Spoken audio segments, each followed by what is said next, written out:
මගේ ඕස්ට්‍රේලියාවේ තියෙන ඇපල් වතු වලට මම පණුව අයින් කරන්නත් මැෂින් දාලා තිබ්බේ මම. උඹලා ඉතින් ඒව දන්නේ නැහැ හරිද? උඹලා අනිවා අනිකේවා කියන්නෙත් නැහැ. අනික ඔය අයිසෙක් නිව්ටන් කියන එකත් ඇවිල්ලා නිකන් මේ අපේ ඇපල් වත්තේ සෙල්ලම් දාපු නිසානේ ඕකටත් ඔය ඇපල් ගෙඩියකින් ගැහුවේ.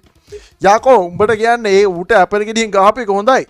නැත්තම් ඉස්සර බං ඇපල් ගස් උඩින් තමයි මේ බැඳලා තියෙන මචං රෙදි බැඳලා තියෙන්නේ. ඇයි ඒ ඇපල් ගෙඩි මචං බිමට වැටෙන්නේ නැහැ. ඒ දවස්වල ගුරුත්වාකර්ෂණේ නැහැනේ. උඩට යන්නේ බං.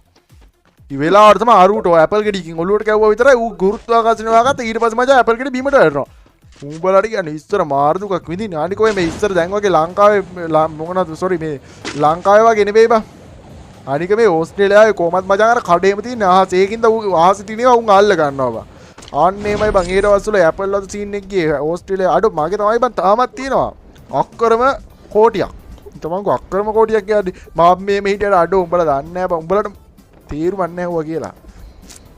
අර උඹලා මගේ වටිනාකම දන්නේ නැතු ඉන්නේ. අන්න ඒකයි කියන්නේ. තේරුමක් නැහැනේ. අම්මට සිරි වටිනාකම උඩී තම්ම දෙනවා වගේ.